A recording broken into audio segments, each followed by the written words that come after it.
Bonjour à tous, merci de nous rejoindre cet après-midi en direct sur le Facebook Innovation Responsable. Vous vivez avec nous en temps réel l'événement Oser l'économie 2018. On parle évidemment d'intelligence artificielle, on parle de changement climatique et nous allons parler de finance cet après-midi, de finance éthique et responsable. Remettre la finance au service de la société.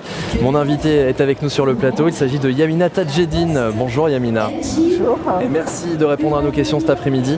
Alors vous travaillez à l'université de Lorraine, vous êtes professeur de sciences économiques, chercheuse au Beta. Vous êtes associé à Economics également et vous avez également collaboré à la faculté de droit, sciences économiques et gestion. C'est un CV très impressionnant. Ma chère Yamina, alors il est important de remettre la finance au service de la société. Oui, je pense que c'est essentiel. Il ne faut pas oublier qu'on a eu une crise il y a 10 ans, que cette crise provenait de la finance, a eu des répercussions très fortes aussi bien sur l'économie que sur la société. Et au fond, le débat derrière, c'est de se demander comment on peut aujourd'hui mettre des dispositifs en place pour permettre à ce que les outils financiers servent au bien-être collectif. Alors je ne sais pas si c'est possible, mais en tout cas, on peut y essayer. Alors, Yamina, justement, la case enseignement est primordiale. Vous le vivez au quotidien. Alors pour moi, c'est très important et je pense qu'en fait, on a une mission en tant que formateur, puisque si on ne dispense pas des enseignements un petit peu différents, eh bien les comportements financiers ne pourront pas changer.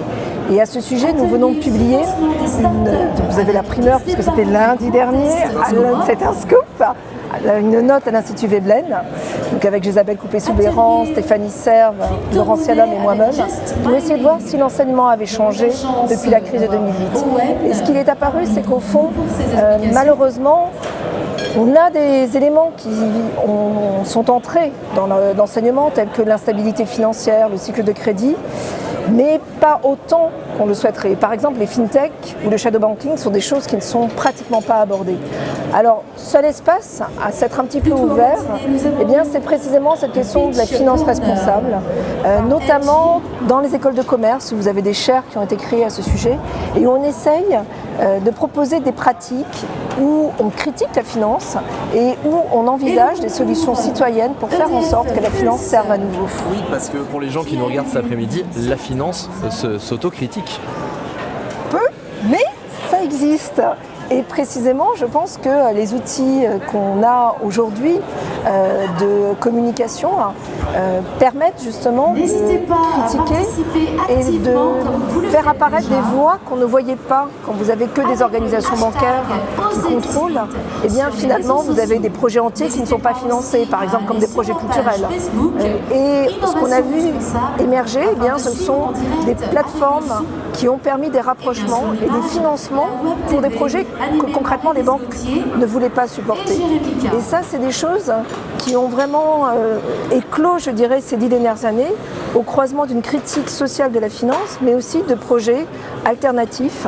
Et finalement, la technologie a permis la mise en relation d'individus qui étaient prêts à financer des projets et des projets passionnants. Alors, vous en parliez, Yamina, en introduction, la crise de 2007 a forcément beaucoup touché, impacté le secteur de la finance. Quel bilan peut-on envisager pour espérer une finance réellement utile ? Alors, je pense que c'est vraiment quelque chose d'important. Juste après la crise, les gouvernements, notamment le G20 et le G8, ont entrepris de réformer la finance. Et on a eu des projets sur le plan réglementaire assez ambitieux qui ont été menés.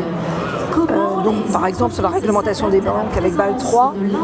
Et puis, ça s'est un peu tassé, pour être gentil. Et actuellement, on a des voix qui se font à nouveau entendre pour dire qu'il faut déréglementer la finance, tout va bien, laissons ouvert, regardez la finance, tout ira mieux. Alors qu'en fait, quand on regarde précisément, on voit que peu de choses ont réellement changé. C'est ça le drame. On a toujours une finance qui ne sert pas aux citoyens, notamment tout ce qui est produits dérivés, qui ont une utilité, mais pas directement sur le quotidien des individus. Et finalement, malgré tout, ce qui a quand même permis la finance, c'est que face à cette critique, des gens se sont autorisés à proposer d'autres choses. que ce soit le crowdfunding par exemple, le crowdlending. Vous avez eu aussi, donc ici on a la présence juste derrière nous par exemple de Aston qui permet de financer ou tout au moins de donner de la liquidité aux entreprises, donc des formes d'entreprise à entreprise à travers ce qu'on appelle l'affacturage ou le factoring en anglais. Et ça c'est des choses vraiment nouvelles qui ont émergé et qui ont été possibles aussi parce qu'il y avait une critique des banques, parce que les banques ont peut-être moins prêté que par le passé et qu'il a fallu envisager de nouvelles solutions, de nouvelles modalités de financement et que finalement un certain nombre de fintech ont été là pour promouvoir des innovations à ce niveau-là. Alors vous parliez des entreprises, mais comment réconcilier clairement la finance et le citoyen? Quels sont selon vous les outils qui vont permettre de réconcilier ces deux univers qui sont parfois assez dissociés malgré tout?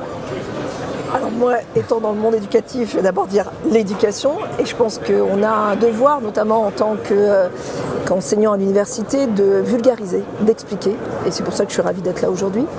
Donc je pense qu'en fait, cette boîte noire de la finance doit être expliquée en des termes simples parce que la finance c'est quelque chose de relativement simple et une fois que cela est expliqué simplement, eh bien vous avez la possibilité peut-être d'envisager des formats alternatifs. Et je pense que c'est cela qui est très important. C'est-à-dire qu'au fond, en expliquant ce qu'est la finance et comment elle fonctionne, les gens vont pouvoir remettre, par exemple, des modes de financement plus proches, avec peut-être des recours à moins d'intermédiaires, et on va trouver une entreprise locale qui va faire appel à des financements beaucoup plus proches. Alors évidemment, ça n'enlève pas le risque financier. On a toujours un risque quand on finance n'importe quelle entreprise. C'est pas parce que vous financez que vous aurez un rendement important. Mais au fond, il n'y a pas moins ou pas plus de risque que quand on passe par les banques ou la finance. Est-ce qu'il y a moins ou plus de prise de risque qu'il y a une dizaine d'années?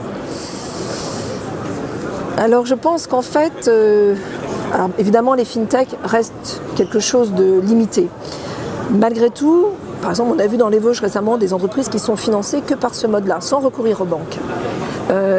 Et il faut que les gens aient quand même conscience qu'on a un risque. Et au fond, la crise a révélé qu'on avait des risques financiers. Donc on les a partout.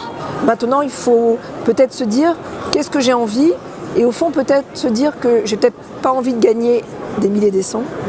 Mais si mon projet a une utilité sociale et locale, eh bien, au lieu de financer une entreprise du CAC 40 qui n'a pas besoin de mon argent, peut-être que c'est plus utile. Local. Une radio locale. Pourquoi pas. Et voilà, du système de financement AMAP ou autre, en tout cas d'autres types de projets. Alors, vous parliez d'éducation, parce que vous le disiez, dans la finance c'est primordial. Est-ce qu'on doit finalement éduquer de manière un petit peu différente les banquiers de demain avec le facteur humain, peut-être de manière un petit peu plus présente? Alors je pense que c'est une nécessité pour les banques, parce que vous avez un certain nombre de fonctions qui vont disparaître, qui sont déjà remplacées par des algorithmes. C'est-à-dire que si on prend le Crédit Mutuel, vous avez un magnifique algorithme d'intelligence artificielle qui s'appelle Watson, et qui d'ores et déjà traite un certain nombre d'emails que les personnes adressent à leur conseiller bancaire. Donc on va avoir, pour les tâches les plus routinières, la disparition de l'humain. Alors il ne faut pas en avoir peur, c'est une réalité, on peut le regretter, mais tant pis, c'est ainsi. Par contre, le temps libéré sera peut-être l'occasion de proposer des services beaucoup plus adéquats, idoines. Et comme bon nombre d'entre nous ont vécu des errements quand vous avez des crédits immobiliers par exemple, je pense qu'en fait, avoir quelqu'un de compétent et qui vous suit quand vous avez un vrai projet est fondamentalement très important et qu'on doit former des conseillers bancaires pour les tâches un peu plus compliquées. J'y participe, mais je pense que finalement, le temps libéré permettra de satisfaire d'autres choses. Par contre, j'ai un petit point, il va nécessairement aussi, cette transformation de la banque amènera aussi inexorablement la disparition d'agences de proximité. C'est-à-dire qu'on va vers des choses nouvelles dans la relation bancaire. C'est-à-dire que vous êtes en train de nous dire, Yamina, que d'ici quelques années, le conseiller à proprement parler pourrait ne plus être en face de vous quand vous voulez des réponses claires à vos questions à la banque. Voilà, c'est-à-dire qu'en fait, le conseiller disponible 24h/24 pour tout le monde ça sera plus ça. Maintenant, ça n'existe pas actuellement. Maintenant, ça n'existe pas non plus. Voilà. Et puis, vous avez déjà des guichets automatiques Mais par contre, j'espère que quand vous aurez un souci, vous aurez une personne compétente pour pouvoir résoudre véritablement vos problèmes. C'était passionnant d'échanger avec vous, Yamina. Je vous souhaite en tout cas une très belle fin d'après-midi. Bon retour à Nancy parce que vous êtes venu de Nancy nous voir. Et puis à très bientôt, peut-être l'année prochaine pour Oser l'économie 2019, pourquoi pas. Merci à vous. Merci bien. Vous restez évidemment connectés sur le Facebook Innovation Responsable puisque dans un instant, nous allons parler communication et marketing 360 degrés. C'est dans quelques minutes. À tout de suite.